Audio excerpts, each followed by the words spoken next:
Hi, I'm Dan Kimball with the Morgantown Area Chamber of Commerce, and we're pleased today to be hosting the 2015 candidates for City Council election here in Morgantown. We want to begin by asking you to remember to get out and vote. The election is in late April. We want your voice to be heard. But today, we want their voices to be heard. And so we've invited them to come in and share with us on some areas of economic development, community infrastructure, and the future of Morgantown. We welcome them. We're thankful that they've taken the time to be with us. We hope you enjoy it. Our next candidate is Jay Redmond from the 6th Ward. Thank you, Dan. Thank you to the Chamber for making this opportunity available. My name is Jay Redmond. I'm a candidate for City Council from the 6th Ward in Morgantown. I'm a lifelong resident of Morgantown. I attended Morgantown High. I have a bachelor's degree and master's degree from WVU, and I attended the WVU College of Law. My wife Cindy is a teacher at Eastwood Elementary. She's been a Montague County kindergarten teacher for over 35 years. She is my absolute rock. I have two wonderful and talented daughters. Haley will be graduating from medical school in May, and my youngest daughter Hannah is an actor working out of Chicago. I got into this race because of my love for my hometown and my desire to make my hometown a better place to live. My father was a city council member in the 1970s, and he provides my inspiration for following in his footsteps today. So, ready to go. Of the 8 objectives under the city's transportation policy, which 3 do you feel are most important and why? Which responsibilities under those objectives do you favor the most to implement? I'll do a disclaimer here to everybody that's watching. Because the questions were provided in advance, I took the liberty to write out my answers and did not memorize them. So I'm going to primarily read my answers, and if anybody's offended by that, I apologize. Transportation issues are a very big challenge for Morgantown right now, as you know, Dan. I think the most important objectives that I see in the comprehensive plan relate to airport access, traffic issues with the university, and control of truck traffic downtown. Let's start with that last one first. It's been very disappointing to see how City Council has handled the downtown truck issue. Nobody wants trucks downtown. That would include the truckers. But rather than work through established mechanisms and channels to try to and bring all the stakeholders together to try to come to a solution, City Council decided to pass a truck ban which had no chance to succeed and was defeated in court. And now they're planning an appeal. So rather than focusing on a solution and working cooperatively to get there, we're left with a waste of time and money, damaged relationships, and no solution. That's no way to govern and illustrates a real lack of understanding on council's part about how to get things done. But the issue isn't going away. As the comprehensive plan outlines, we should develop a regional truck traffic plan, establish agreements on preferred truck routes, work with the DOH and our state representatives to increase or decrease weight limits where needed, and continue the development plan on the Green Bag Road. Another objective that I think is vitally important is working with WVU on traffic issues related to the university, especially parking and its impact on the downtown. I think the city has dropped the ball on this for many years, and I think the university hasn't tried hard enough to be a good neighbor. We need better communication and more involvement in the university's planning process, and we need to protect the city's interests. The university is a business, and the students are its customers, and we should expect them to voluntarily function like any other business with regards to what's required. We should be lobbying hard for WVU to construct or provide more short-term and long-term parking on both campuses, and to consider policies to limit and discourage student automobile ownership. The third objective that merits the most attention from my standpoint is improvement to transportation service and access to Hart Field. Some of the work outlined in the comprehensive plan is already underway, like the new access road and the proposed runway extension project, but we need to continue to push the development of the airport forward. There's nothing that the city can do that will have a greater impact on the long-term economic prosperity of our community than making the airport more functional. We're already the second busiest airport in the state. I'd like to see us be the busiest and the best. Of the 7 objectives under the city's community, facilities, and services policy, which 3 do you feel are most important and why? Which responsibilities under those objectives do you favor the most to implement? Well, community services always need to be a priority for City Council. The most important objectives in the comprehensive plan relate to utilities, parks and recreation, and city services. Nothing is more important in this category than the city's role in maintaining high-quality utility services. The city needs to work closely with MUB to evaluate sanitary sewer, water service, and storm sewer capacity to make sure our existing infrastructure keeps up to support the area's development. We need to be forward-thinking and anticipate future development, not act after the fact, so that the infrastructure is there and ready when it's needed. The city also needs to continue to evaluate water, sewer, and stormwater fees to ensure that our fees remain competitive with neighboring jurisdictions and support the cost of building and maintaining water and sewer. The city's working relationship with MUB is very critical. Another objective that I think is desirable is maintaining and expanding parks and recreational facilities and programming. This isn't as important as some things like streets and services, but it is a big quality of life issue. We need to regularly evaluate our existing facilities to make sure they're serving and meeting the needs of our residents. And we should also continue to explore the feasibility of a multifaceted community recreation facility that provides recreational and programming opportunities all under one roof or in one centralized location. As a way to fund these efforts, we need to start by looking at our existing facilities closely with regards to programming, schedules, user fees, and rental pricing, and then explore revenue-generating alternatives to help us move forward, including fundraising, sponsorships, and private-public partnerships.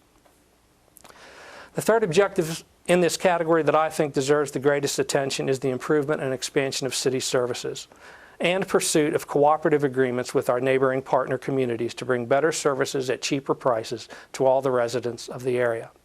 We need to begin with a close look at our existing services to identify waste and inefficiencies and to determine whether we're meeting the service needs of our residents. We should also ask our residents what additional services they desire and explore the ways these services could be delivered in a profitable manner. As for engaging our neighbors, the time is now to begin the difficult work of forming the underpinnings for a metro government that can deliver safety, solid waste, and other services to all area residents while maintaining and celebrating the unique integrity of every community. Morgantown, Westover, Star City, Granville, and Monongalia County need to start working in a cooperative and collaborative manner to make our area a shining star in West Virginia's future.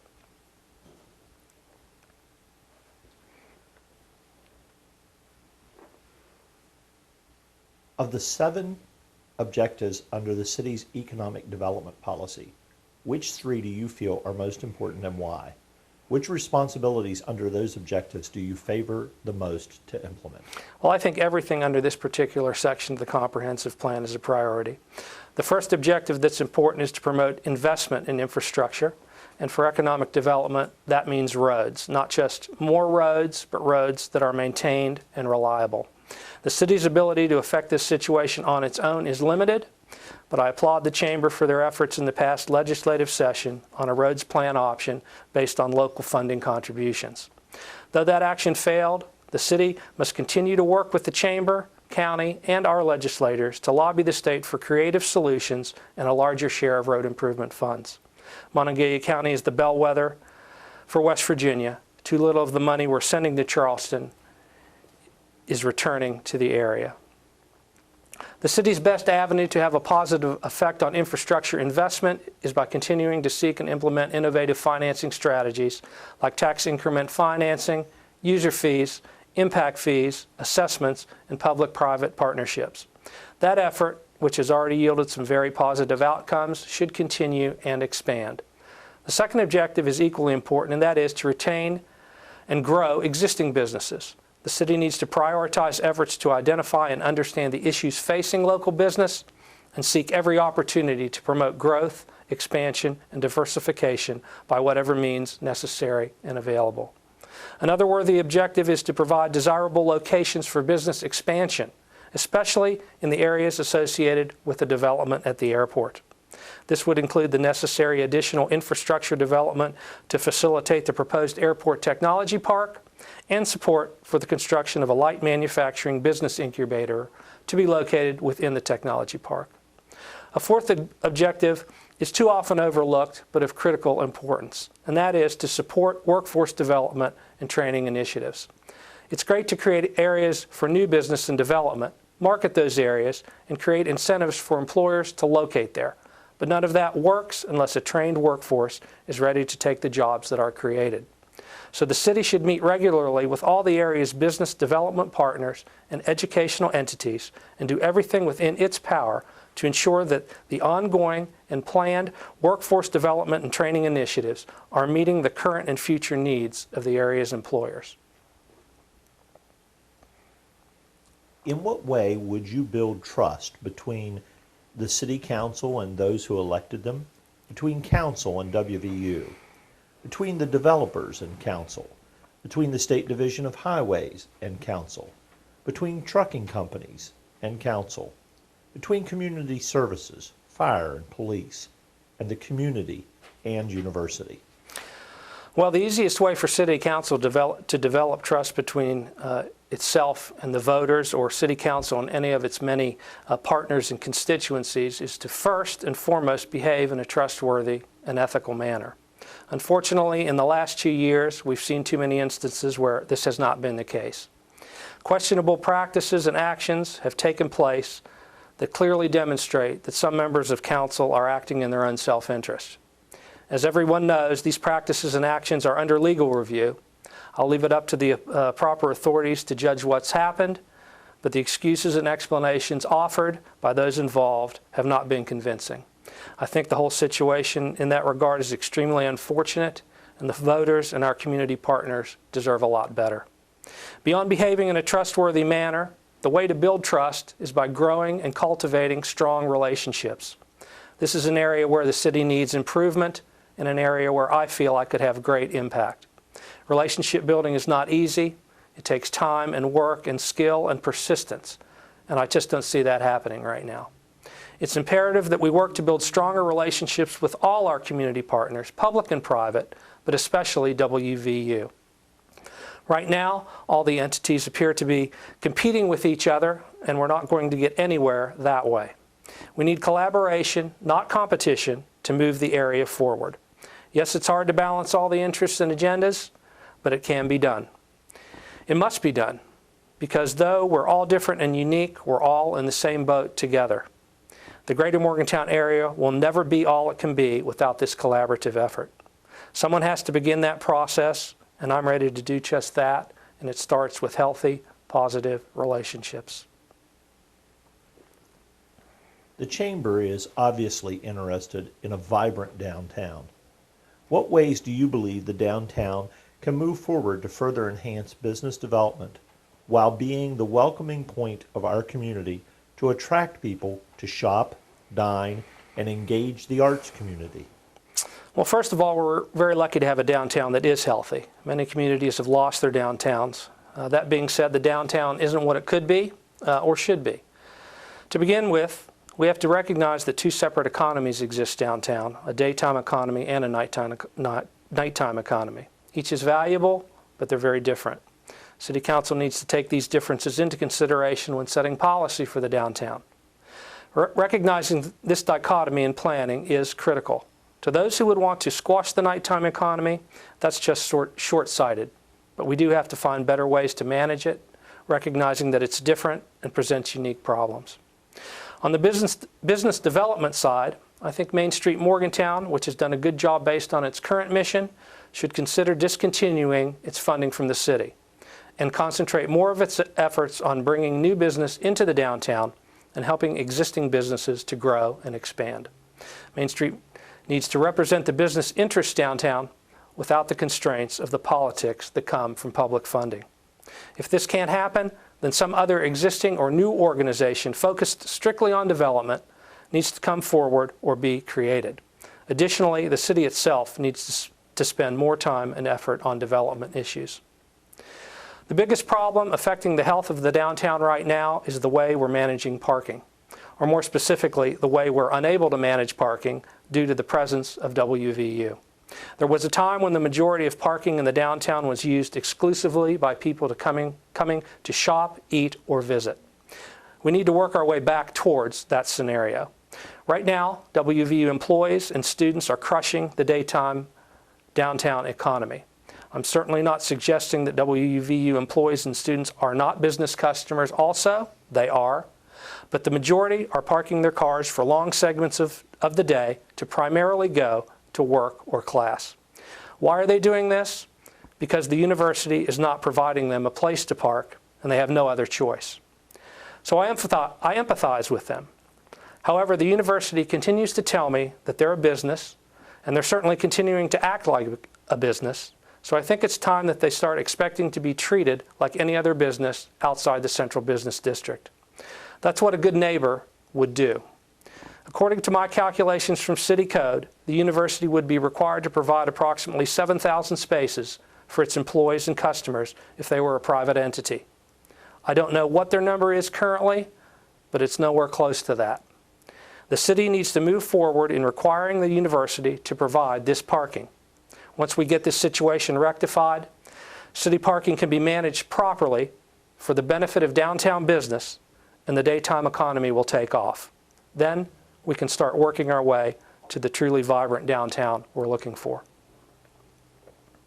What specific skills do you bring from your private sector job that you believe would be beneficial for a member of council, particularly as it relates to small business interest in our community? Well, this answer is easy for me because I am a small business owner and have been on and off since 1979. Most of my business is located in the downtown district. I understand every issue and challenge facing the small business community. I also understand every burden and hurdle presented by owning a business, small business in a college town. If elected to council, I would be an excellent advocate and voice for the small business community and bring an understanding and knowledge to council that isn't currently there. I've owned 4 small businesses and am currently in the process of opening a 5th. It's incredibly hard to make a living in small business, and one of the most incredibly hard things is just getting into business in the first place. The process to open and license a business in the state of West Virginia is entirely too cumbersome and burdensome. The process in Morgantown isn't much better. This creates an incredible disincentive to people.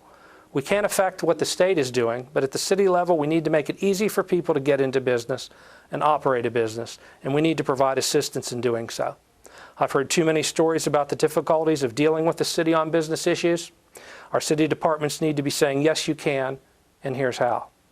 I will add that over the course of my life, I've worked in the private sector, I've worked in the public sector, I've worked in the nonprofit sector.